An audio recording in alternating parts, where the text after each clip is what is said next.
It's a Minimalist Monday edition of Optimal Living Daily, episode 3155. Less is More by Catherine of CommonSenseLiving.ca. And I'm Justin Malik. Happy Monday. This is where I read to you from some of the best blogs I can find and get permission from, covering personal development, minimalism, happiness, and productivity on this show. We cover a bunch of other topics in the Optimal Living Daily podcast network. Definitely check out those shows if you like this one. Just search for Optimal Living Daily to find all of our shows. And now let's get right to our Minimalist Monday post and start optimizing your life.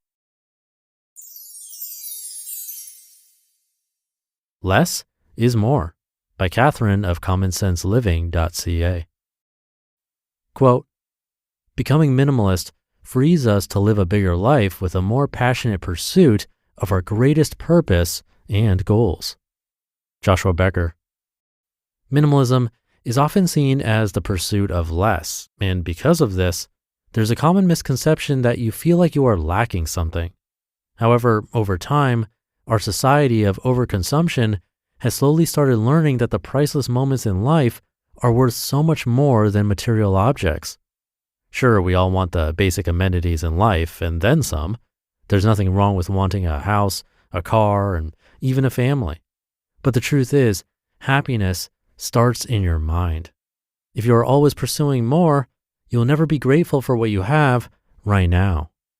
As humans, we tend to continue pursuing more and wanting to be the best version of ourselves, whatever that looks like in the moment. I don't know about you, but oftentimes I find myself in the grind stage where I keep going without reflecting on how far I've already progressed. It is when we are at the summit of the mountain, or at least a lot higher than before, that we truly start to acknowledge and appreciate our progress. The intentional steps we took to get to where we are today should be looked on with pride. And thus, the first step towards living a truly fulfilled life is gratitude. Gratitude. Being grateful for what we already have frees us from the expectation to achieve more.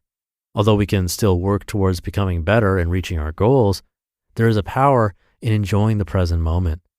In practicing gratitude, we also raise our vibrations and release good energy, which has a way of spreading to those in our outer world. When we are grateful, we could even start attracting opportunities we would have never previously thought we could achieve. As well, we start to believe in potential and be happy for all that we have. Creativity. I don't know if any of you have heard of a capsule wardrobe, but I thought the idea was revolutionary when I first heard about it. According to InStyle, a capsule wardrobe is a concise, curated selection of timeless clothing.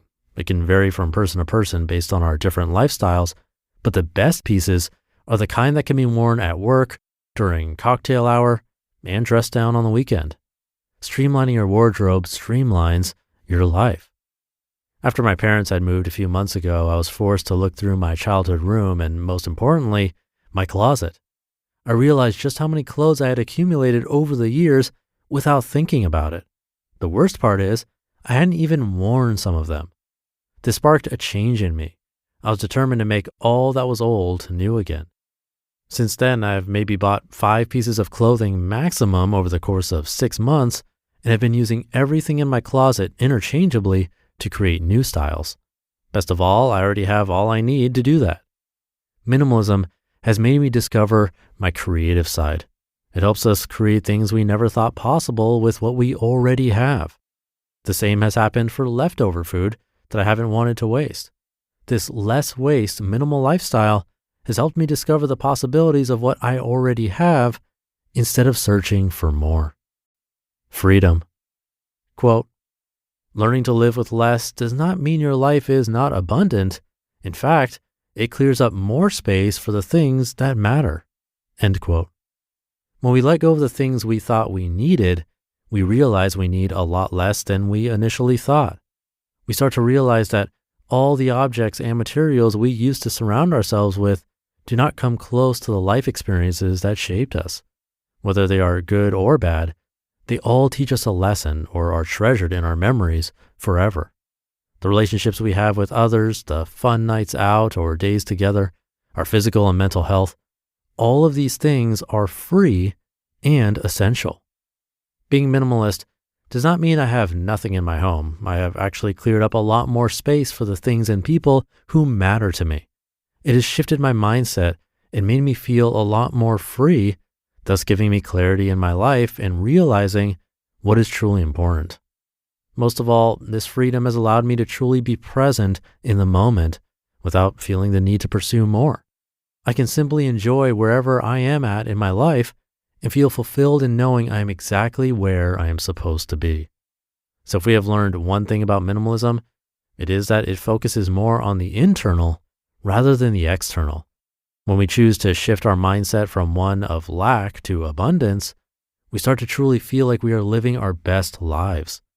Minimalism is a conscious choice we make every day to choose experiences over objects, to choose abundance over scarcity, and to choose people over products. This mindset shift has helped me a lot, and I know that a lot of others in the self-help community have also benefited. So you may be saying to yourself, the minimalist lifestyle is not for me. But the truth is, we can live a more minimalistic lifestyle by making a few conscious changes. Focus on the present moment. Practice being grateful for all that you have right now and acknowledge your progress. Be creative with what you already have. Make it into a game and see what options you can come up with depending on what you already have. This could be food, clothing, or anything else. And let go of the things you thought you needed. Start to assess the things you surround yourself with and ask yourself if they are there out of necessity or to fill a void. So start taking small steps today to start living a life of true abundance tomorrow. You just listened to the post titled, Less is More by Catherine of CommonSenseLiving.ca, and I'll be right back with my commentary. Being in control of my health means being super mindful of what I put in my body. From food to supplements, I'm always trying to find the best option out there, which is why I am so excited to tell you all about Thorne. With Thorne, I never have to question what's in each supplement because they go the extra mile when it comes to quality, manufacturing, and ingredients. In fact, they use such thorough testing and a super clean manufacturing process, they've earned some of the highest certifications in the industry. I even looked them up myself on a third-party lab testing site because I'm super careful. And after reading the reviews for their GI relief supplement, I tried it myself. And so far, it's working wonders. Give your body what it really needs with Thorne. Go to thorne.fit/optimal and use code OPTIMAL for 10% off your first order. That's THORNE.FIT/optimal, code OPTIMAL for 10% off your first order. Thorne.fit/optimal, code OPTIMAL. These statements have not been evaluated by the Food and Drug Administration. This product is not limited to diagnose, treat, cure, or prevent any disease. Thank you to Catherine. The line about being minimalist does not mean I have nothing in my home is very true, but also reminds me of my own personal situation. I moved many times, and reflecting on it, that moving process made me, pack everything up. And then when it comes to unpacking, I generally only unpack things as I need it. This is also a strategy, actually, that the minimalists recommend. They call it a packing party, where you pack everything you have, pretending like you're moving, and then only unbox things as you need them. But the point is, I still have a lot of stuff in boxes, and I didn't even have that much to begin with, I think. But now there's an echo in my house. But at the same time, I don't miss those things that are packed up, and I'm not less happy. And I know this because I actually track my mood. In fact, I could argue I'm happier because I have less stuff in my way and less to clean. It's interesting how that works. So hopefully something resonated with you in this article today. Have a great rest of your day and start to your week. And I'll be back tomorrow reading to you where your optimal life awaits.